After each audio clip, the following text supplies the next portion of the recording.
一个月花3.5万去加拿大读语言学校，值得吗？嗨，大家好，我是陈驼。在2年前，我做了我人生中最难忘的事情，就是把自己丢到国外3个月。如果你想了解为什么我会出国的话呢，请点击右上角去看看。如果懒得看也没关系。简单说就是人生遇到了一些迷惘而开始出走啦。其实也算是一种逃避，但偶尔逃避也不是坏事吧。这边会分成3个步骤跟大家分享如何规划1个月共花了多少钱，1个月我获得了什么，如何规划，了解自己的需求是什么，像是打算要读多久，有没有预算，要住寄宿家庭还是要自己租房，这几个问题蛮重要的。也可以反推回去，像是自己不喜欢什么，例如我不喜欢每天吃外食，或者懒得自己煮饭，那或许可以选择寄宿家庭包含3餐的。那我自己只打算读1个月，很现实的预算不足，加上还有其他地方要前往。另外一个原因是在同一个环境待太久会变得舒适。如何申请学校？找代办，自己办。自己申请的话呢，我想这个过程会让自己进步不少，或许还能省下一些费用。不过得注意的是，会不会漏掉了什么资料没有申请确实，或者花了大把时间在这个上面。我自己呢是找代办，交给专业的来处理。当时也收集了几间语言学校的代办，价钱落差也是有的。当然也是代办所提供的资源不一样，所以可以按照自己的需求去做选择。我最后是请 Worry 帮忙的。如何选择学校？我设定的条件是：第一个，能有机会认识到除了班上同学以外的人；第二个呢，学校国家的比例偏好亚洲，除了讲中文母语之外的其他国家，例如说日本啊、韩国，当然是为了以后去玩普鲁啦。最后我选择的是 I Like Toronto 这间学校，除了朋友读过推荐之外呢，活动也比较多一些，几乎每周都有活动或者是 party。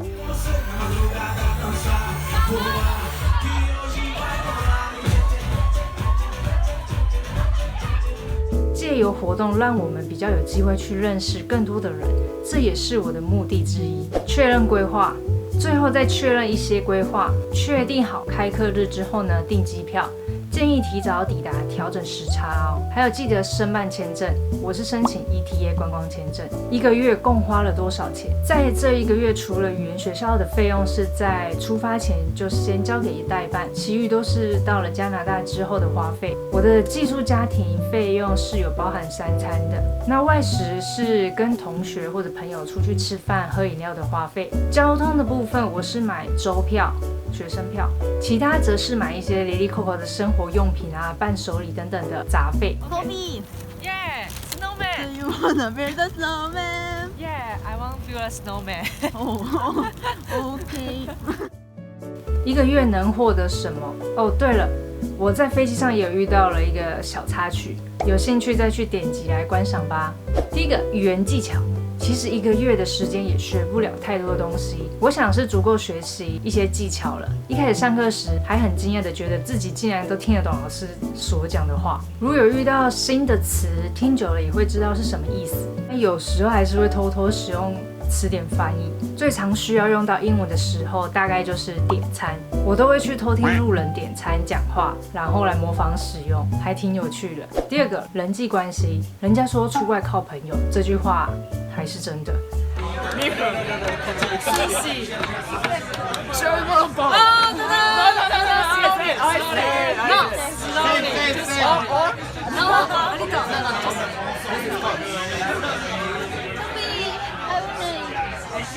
当初会选择先读书，也是因为先把人际关系建立起来。除了可以一起对话聊天之外，也还能一起出去玩。同班同学的程度是差不多的，熟了之后就会开始变得很敢乱讲话。Yes, yes, yes. 而我刻意选择跟外国人相处，毕竟离开加拿大之后，下次见面也不知道什么时候了。如果能趁这个时间认识到以后还能联系的外国朋友，是一件非常值得的事。对了，分享一下我在学校里搭讪外国人的第一句话都是 Where are you from？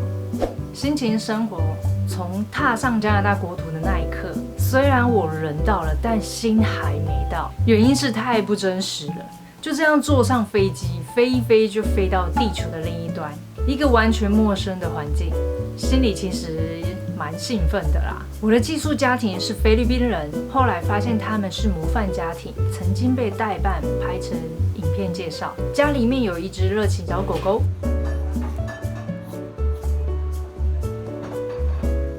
和一台钢琴，还有超对我胃口的3餐。前几天吃到一整个，控制不住吃太多，导致那几个晚上都是带着大肚子入眠。学校和生活方面，教学很灵活，这个教学方法我也偷偷学起来。或许是环境很轻松，同学也很好相处。哇哦 ，nice。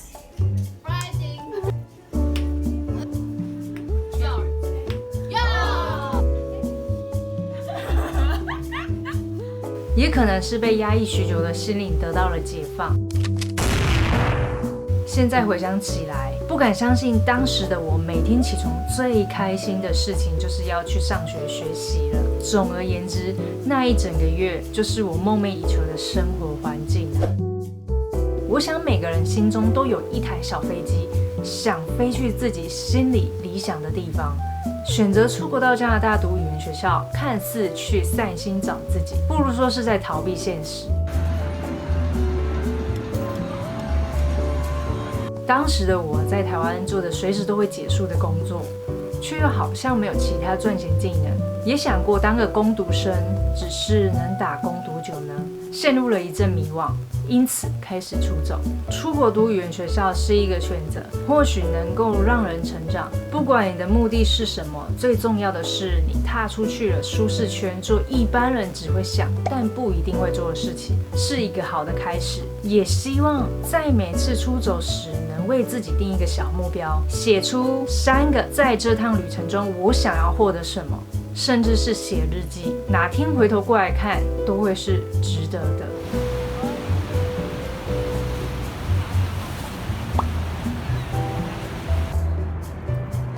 最后，这个到加拿大逃避现实的旅程还尚未结束，下集待续。